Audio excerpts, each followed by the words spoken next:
ফলাইছি, নৌকো দিয়ে ফসল বাড়িতে এনেছি। একটা বার আমরা দাড়ি পাল্লা দিয়ে ওজন করে দেখতে চাই বাংলাদেশে ন্যায় ইনসাফ কায়েম হলে কেমন হয়।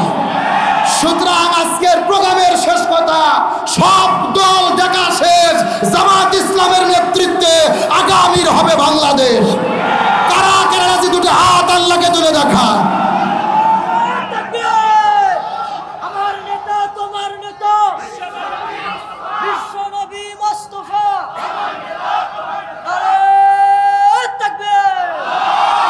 আলহামদুলিল্লাহ, আমি আমার নির্ধারিত সময়ের প্রায় 3 মিনিট বেশি কথা বলে ফেলেছি। আসলে বক্তা বেশি আলোচনা শুরু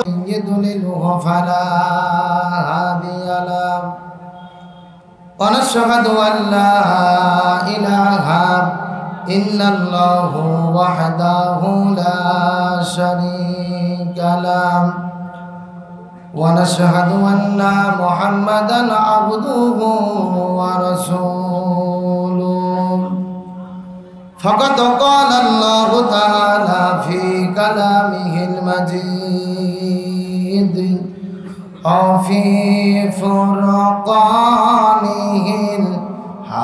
الحميد زبان كل شكر فريا أعوذ بالله من الشيطان الرجيم بسم الله الرحمن الرحيم إن الله وملائكته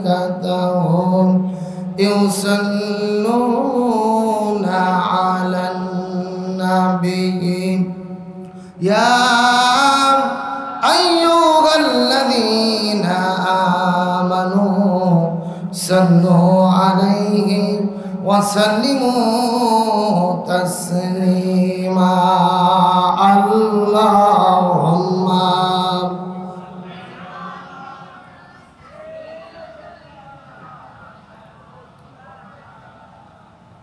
وعلى آله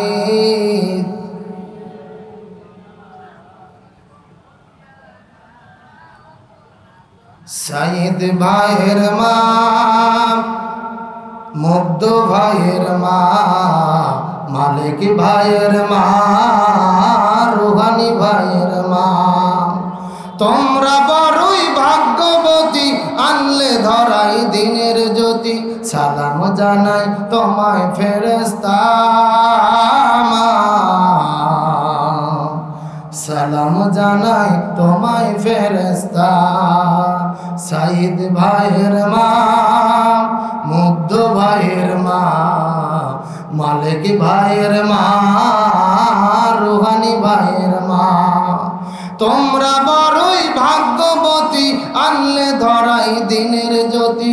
সালাম জানাই তোমায় ফেরেশতা, সালাম জানাই তোমায় ফেরেশতা। আলহামদুলিল্লাহ, পৃথিবীর মানচিত্রে প্রায় 2 শতাধিক স্বাধীন দেশের মধ্যে মুসলিম সংখ্যা গরিষ্ঠ দ্বিতীয় বৃহত্তম বাংলাদেশের ঐতিহ্যবাহী বগুড়া জেলার সেন্ট্রাল ঈদগাহ মাঠে আয়োজিত বগুড়া উলামা মাশায়েখ পরিষদ কর্তৃক আয়োজিত 3 দিন ব্যাপী সিরাত মাহফিলের আজকে 2য় দিন।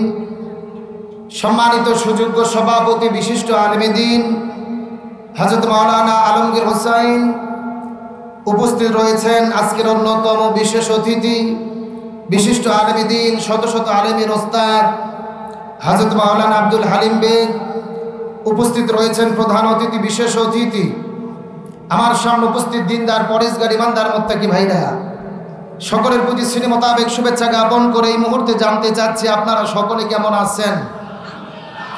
আলহামদুলিল্লাহি রাব্বিল। আজকের এই আবহাওয়া একটু খারাপ, এর জন্য কি আপনাদের মন খারাপ? লোকজনের উপস্থিতি গতকালকের তুলনায় আজকে অনেকটা কম, এজন্য কি আপনারা মনে কষ্ট পেয়েছেন? বগুড়ার তৌহিদি জনতা, এত মানুষের প্রয়োজন নেই।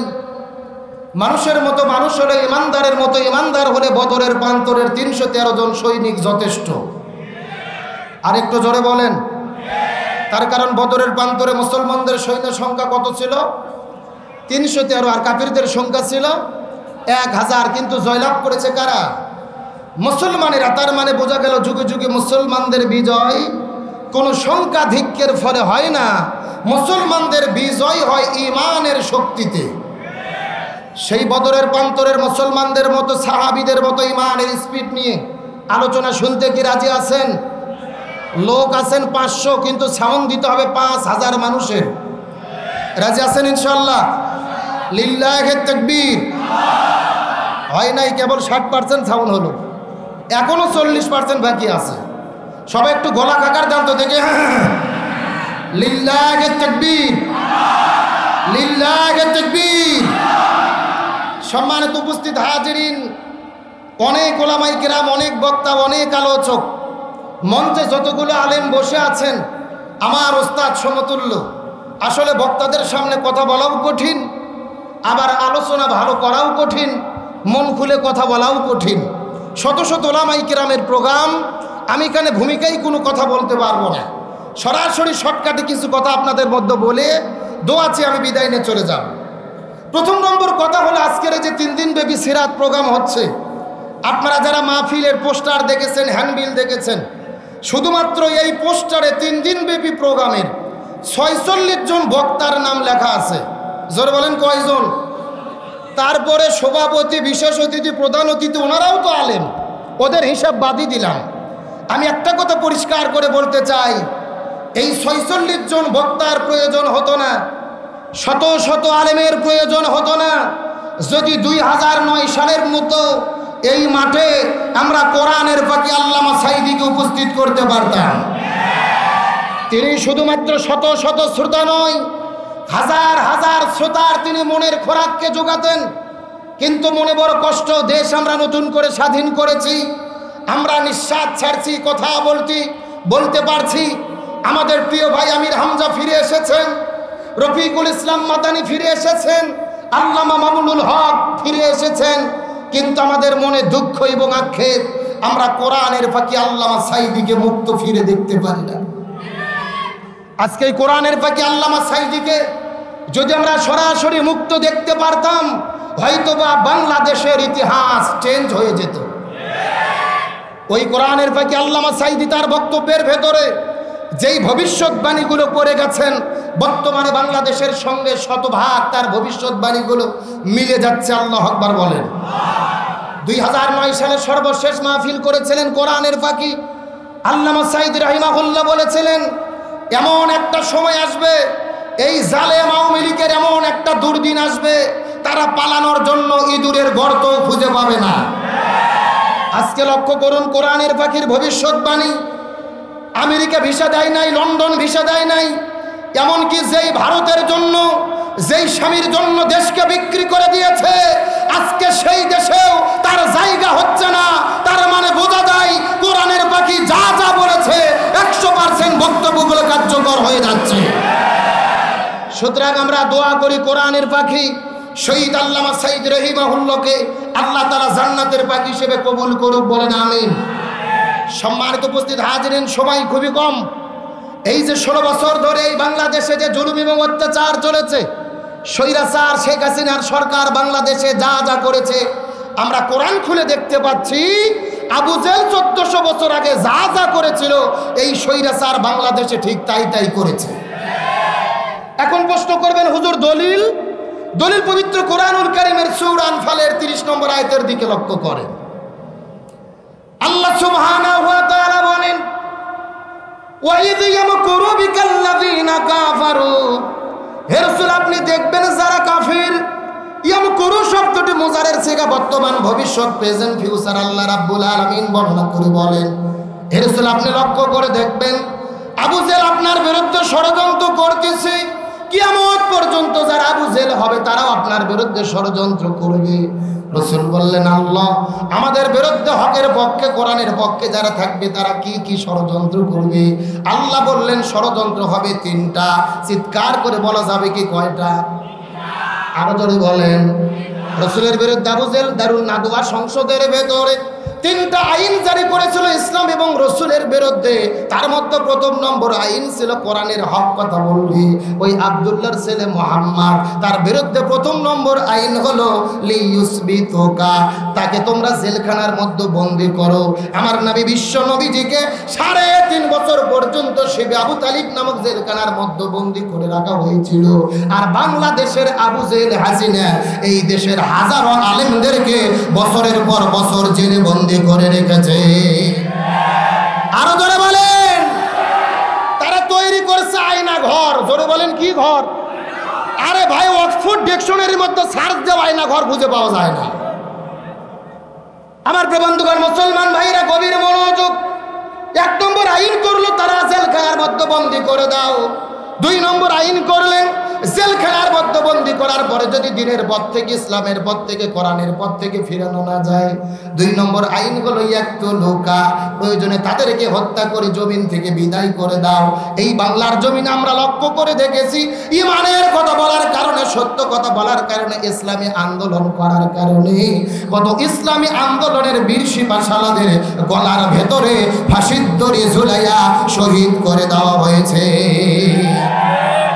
3 নম্বর রসুলের বিরুদ্ধে তারা আইন জারি করে দিলেন, যদি হত্যা করে জেলের মধ্যে বন্দী করে দিনের পথ থেকে, ইসলামের পথ থেকে ফিরানো না যায়, 3 নম্বর কাজ হলো প্রয়োজনে দেশ থেকে, সমাজ থেকে, পরিবার থেকে তোমরা বিতাড়িত করে দাও। আমার নবীজি মক্কা থেকে মদিনায় হিজরত করলেন, তারা নবীজিকে মক্কা থেকে মদিনায় বের করে দিলেন। আর বাংলার জমিনে লক্ষ্য করে দেখেন, হাজার হাজার আলেমদেরকে এই 16 বছরে স্বৈরাচার হাসিনা দেশ ছাড়া করেছে। আরো ধরে বলতে হবে, কথা ঠিক কিনা? তার মধ্যে আমাদের প্রিয় ভাই ডক্টর মিজানুর রহমান আল আজহারি, তার কোন অন্যায় ছিল না, অপরাধ ছিল না, পরিকল্পিতভাবে ষড়যন্ত্র করে দেশ থেকে বের করে দেওয়া হয়েছিল। তবে আলহামদুলিল্লাহ গতকালকে আমাদের প্রিয় ভাই আজহারি ভাই দেশের মাটিতে ফিরে এসেছে। আল্লাহু আকবার বলেন। গত মাসে মালয়েশিয়াতে আজহারি ভাই, আমির হামজা এবং আমার একই সঙ্গে প্রোগ্রাম ছিল, সেখানে এই ভাইয়ের সঙ্গে আমার সাক্ষাৎ হয়েছিল। জিজ্ঞেস করেছিলাম কবে দেশে যাবেন, কিন্তু তিনি বলেছিলেন শীঘ্রই যাব, তবে সময় বলবো না, কারণ আমি যাওয়াকে কেন্দ্র করে যেন বাংলাদেশে বিশৃঙ্খলা না হয়, মানুষ যেন হয়রানির শিকার না হয়। গতকালকে আজহারি ভাই এসেছেন, তাকে আমরা অভিনন্দন জানাই। আমরা আশা করি এবং তার জন্য দোয়া করি, কোরআনের পাকে আল্লামা সাঈদী বিদায় নিয়েছে, আল্লামা সাঈদীর ফাঁকা জায়গা আজহারি এবং আমির হামজা ভাইদের মাধ্যমেই কিছুটা হলেও পূর্ণ হবে ইনশাআল্লাহ। আজহারি ভাইকে আমরা দেখেছিলাম মালয়েশিয়া থাকা অবস্থায়, এই বাংলাদেশের ছাত্ররা যখন বিপ্লব করলো, মালয়েশিয়া থেকেই তিনি বাংলাদেশের ছাত্র আন্দোলনের ভূমিকা পালন করেছেন। তিনি ওখান থেকে সর্বপ্রথম ফেসবুকে পোস্ট করেছিল, শুধুমাত্র কোটা সংস্কার নয়, বাংলাদেশের রাষ্ট্র ব্যবস্থার সংস্কার করতে হবে। এই জন্য আমি মনে করি আজহারি ভাইয়ের চূড়ান্ত ভূমিকা রয়েছেন। বর্তমান সরকারকে বলবো, শিক্ষা ব্যবস্থা পরিবর্তন করার জন্য শিক্ষা পরিবর্তন সিলেবাস করা হয়েছে, ওই জায়গার মধ্যে কোনো আলেম রাখা হয় নাই। আজকের প্রোগ্রাম থেকে আমাদের দাবি হলো, আমাদের প্রিয় ভাই আজহারিকে এই কমিটির ভেতরে সংঘবদ্ধ করা হোক। আর যদি সেটা না করেন, আমাদের দাবি হলো, আমরা জানি জাতীয় মসজিদের যিনি খতিব ছিল স্বৈরাচারের মুখাপেক্ষী, স্বৈরাচারের দালাল রুহুল আমিন। আমরা শুনেছি চোর পালে যায়, ডাকাত পালে যায়, কিন্তু মসজিদের খতিব পালে যায়, এরকম ইতিহাস পৃথিবীর কোনো জায়গায় নাই। কিন্তু এই স্বৈরাচারের দোসর পালিয়ে গেছে। আমরা বলতে চাই, প্রয়োজনে আজহারি ভাইকে জাতীয় মসজিদের খতিব করে সম্মানিত করা হোক। অনেকে আবার তেলতেলা ফতুয়া দেয়, বলে যারা নির্দলীয় হুজুর তাদেরকে জাতীয় মসজিদের খতিব দাও, যারা ঘন্টা পরে তেলতেলা ফতুয়া দেয়। আমি বলবো না, যারা এতদিন মুনাফিকি করছে ওদের জায়গা জাতীয় মসজিদ নয়, বরং যারা স্বৈরাচার হাসিনার দ্বারা নির্যাতনের শিকার, এদেরকে জাতীয় মসজিদে দেওয়া দরকার। আমরা জালেমের কোনো সহযোগিতা দেখতে চাই। তাহলে বলেছিলাম আবু জেল দারুন নাদোয়ায় কয়টা কাজ করেছিল? 3টা আইন করেছিল। 1 নম্বর জেলে বন্দি করো, 2 নম্বর হত্যা করো, 3 নম্বর দেশ থেকে বের করে দাও।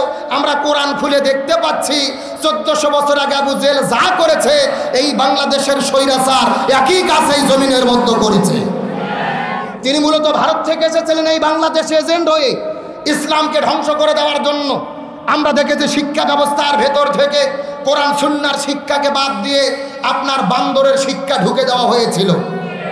এই জায়গার মধ্যেই শেষ নয়, তিনি ষড়যন্ত্র করেছিলেন এই বাংলাদেশ থেকে ইসলামকে নিশ্চিহ্ন করার জন্য, বিশেষ করে ইসলামপন্থীদেরকে দমিয়ে দেওয়ার জন্য।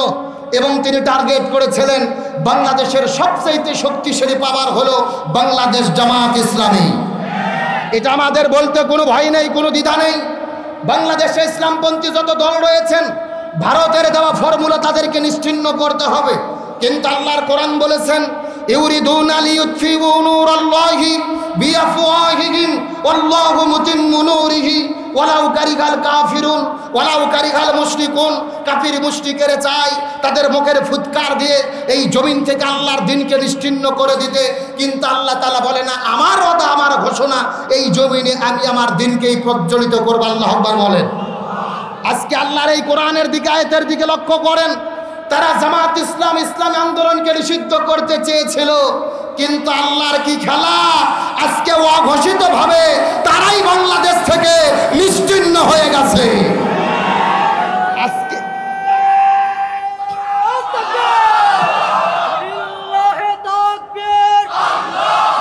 বাংলাদেশ জামাত ইসলামী জিন্দাবাদ, জিন্দাবাদ। ইসলামের দুশ্মনেরা হুঁশিয়ার, সাবধান। আমার প্রিয় বন্ধুগণ লক্ষ্য করুন, আমি শেষ করি, সময় যেহেতু কম, আমি শেষ কথা বলে আপনাদের মধ্য থেকে বিদায় নিয়ে চলে যাব। তার মানে বোঝা যায় আল্লাহ তাআলা বলেন ওমাকারু ওমাকারাল্লাহ, তারাও ষড়যন্ত্র করে, আল্লাহ কৌশল অবলম্বন করে। কার কৌশল বিজয়ী হয়? আজকে সারা বাংলাদেশের দিকে লক্ষ্য করে দেখা যাচ্ছে ইসলামী আন্দোলনের মানুষদের গণজোয়ার চলতেছে। যেই দিকে তাকাচ্ছে মনে হচ্ছে ইসলামী আন্দোলনের লোক ছাড়া আর কোনো লোকই নেই। সুবহানাল্লাহ কোন। এটাই আল্লাহর কোরআনের ঘোষণা, ইজা জা নাসরুল্লাহি ওয়াল ফাত।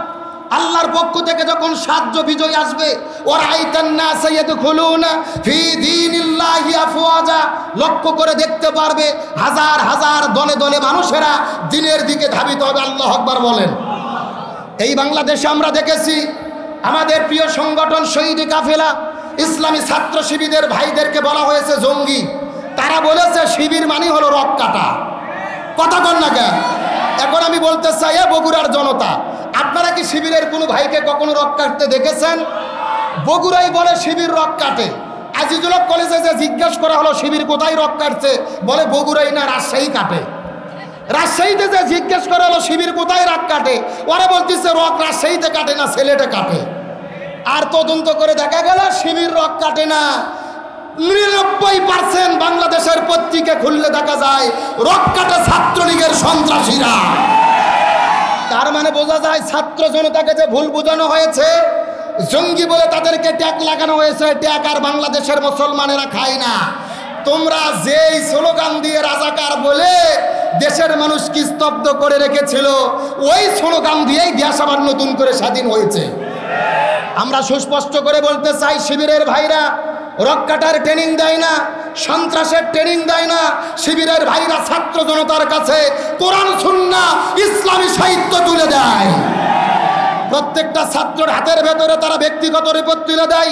ইকরা কিতাবাকা কাফা বিনাফসিকা আল-ইয়াওমা আলাইকা হাসিবা। তুমি সারা জীবন কত কোরআন পড়েছো, হাদিস পড়েছো, রিপোর্টের মধ্যে লেখো। তোমার কত ভালো কাজ হয়েছে, রিপোর্টের মধ্যে লেখো। ইতিসাব হয়েছে, আত্মসমালোচনা হয়েছে, এখানে রিপোর্টের মধ্যে লেখো। তার মানে বোঝা যাচ্ছে যারা কোরআন সুন্নাহর জন্য কাজ করে এরা কখনো সন্ত্রাসী জঙ্গি হতে পারে না। আজকে দেখা যাচ্ছে বাংলাদেশ নতুন করে স্বাধীন হয়েছে। 152 জন সমন্বয়কের ভেতরে 108 জনই শিবিরের ভাইরা। আলহামদুলিল্লাহ বলেন। তার মানে শিবিরের ভাইরা সামনে থেকে দেশ স্বাধীনতার জন্য কাজ করেছে। সুতরাং যারা স্বাধীনতার নেতৃত্ব দিয়েছে, তারা যেই কোরআন সুন্নাহর আদর্শ লালন করে, ওই কোরআন সুন্নাহর আদর্শের ভিত্তিতেই নতুন করে বাংলাদেশ গঠন করা হবে ইনশাআল্লাহ। এই কোরআন দিয়ে বাংলাদেশ চলুক আমরা চাই কি চাই না? আরো জোরে বলেন। আমার প্রিয় বন্ধুগণ, মুসলমান ভাইরা গভীর মনোযোগ। মাহফিলের শিরোনাম যেহেতু দেওয়া হয়েছে সিরাত মাহফিল, সিরাতের মধ্য থেকে দুইটা কথা বলে আপনাদের মধ্য থেকে বিদায় নিয়ে চলে যাওয়ার চেষ্টা করব। আমার নবীজি 17 বছর বয়সে সমাজ পরিবর্তন করার জন্য একটা সংগঠন করেছিলেন, যার নাম হলো হিলফুল ফুজুল। কি নাম বললাম? এই হিলফুল ফুজুল নামক সংগঠন আমার নবী তৈরি করার পরে 1 নয় 2 নয় 40 বছর পর্যন্ত 23 বছর ধরে আমার নবী সমাজে শান্তি কায়েম করার জন্য চেষ্টা করেছে, কর্মসূচি ঘোষণা করেছে, কিন্তু সমাজের মধ্যে কোনো শান্তি প্রতিষ্ঠা করতে পারে নাই। কিন্তু আমার নবীজির উপরে 40 বছর বয়সে যখন কোরআন নাজিল হলেন, আমার নবীজি কোরআন দিয়ে 23 বছর ট্রেনিং দিলেন, কোরআনের আইন সমাজে বাস্তবায়ন করলেন, আর পরের 23 বছরের সমাজটা শান্তি প্রতিষ্ঠা হয়ে গেল। তার মানে বোঝা গেল আমার নবীজি নবুয়ত পাওয়ার আগের 23 বছরে সংগঠন করেছে, দল করেছে, কিন্তু জমিনে শান্তি কায়েম করতে পারে নাই। কিন্তু পরের 23 বছরে সমাজে শান্তি কায়েম করতে পেরেছে। এর কারণ হলো নবীজির কাছে কোরআন ছিল, কোরআন নামক সংবিধান দিয়ে দেশ পরিচালনা করেছে। এখান থেকে বোঝা গেল স্বয়ং আমাদের নবীও যদি কোরআন ছাড়া সমাজে শান্তি কায়েম করতে না পারে, আমরা যতই শান্তির জিকির করি, এই কোরআন ছাড়া বাংলাদেশে শান্তি আসতে পারে না। আরে পাগল, আমরা হুজুররা তো বহু দূরে, স্বয়ং আমাদের নবী পারেনি। নবুয়তের আগে 23 বছর, পরের 23 বছরে কোরআন দিয়ে শান্তি আসলো। তার মানে বোঝা গেল বাবার আইন দিয়ে, স্বামীর আইন দিয়ে, চাচার আইন দিয়ে, কালমার্সের আইন দিয়ে, লেনিনের আইন দিয়ে, পুতিনের আইন দিয়ে, ব্রিটিশের আইন দিয়ে, ভারতের আইন দিয়ে, টাকলা কামালের আইন দিয়ে এই সমাজে শান্তি আসতে পারে না। সুতরাং সমাজে শান্তি কায়েমের জন্য এই কোরআনের সংবিধান বাংলাদেশে কারা কারা চান, দুটি হাত আল্লাহকে তুলে দেখান।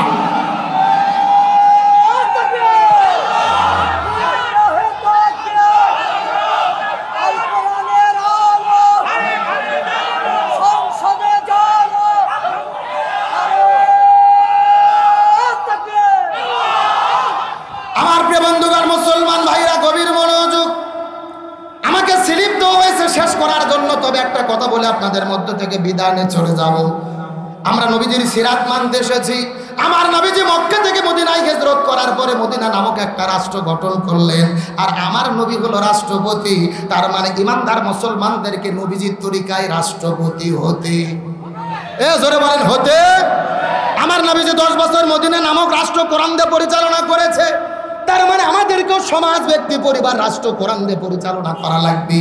আর নবীজির জীবনের মধ্যে একটা কথা বলবো, নবীজির সিরাত যদি মানতে চান, আপনার আদর্শ ঠিক করা লাগবে, নেতা ঠিক করা লাগবে। তার কারণ হলো হাসরের ময়দানে আল্লাহ রাব্বুল আলামিন বলেন, প্রত্যেকটা মানুষ হাসরের ময়দানে একা দাঁড়াবে না, প্রত্যেকটা মানুষের সামনে থাকবে তার নেতা।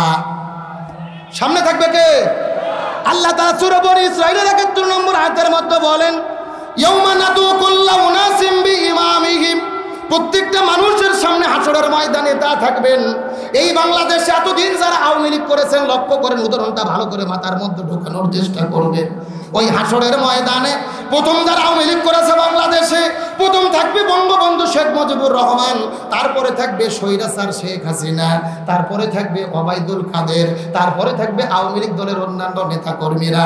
যারা বিএনপি দল করে, প্রথম থাকবে শহীদ প্রেসিডেন্ট জিয়াউর রহমান, তারপরে থাকবে বেগম খালেদা জিয়া, তারপরে তারেক মনোহর, তারপরে মির্জা ফখরুল ইসলাম আলমগীর। যারা বাংলাদেশ জামাত ইসলাম করে, প্রথম থাকবে আল্লামা সাইয়্যেদ আবুল আলা মাওদুদী রাহিমাহুল্লাহ, তারপরে মাওলানা গোলাম আজম, মাওলানা মতিউর রহমান নিজামী, আল্লামা দিলওয়ার হোসেন সাইদি, তারপরে আমিরে জামাত ডাক্তার শফিকুর রহমান, তারপরে আপনারা যারা নেতা মানেন, মাওলানা আলমগীর হোসেন, মাওলানা আব্দুল হালিম বেগ, আবিদুর রহমান সৈয়দ, আব্দুল মালিক ভাই, যারা যাকে নেতা মানেন, হাসরের ময়দানে আপনার সামনে থাকবে নেতা, তারপরে থাকবেন আপনারা।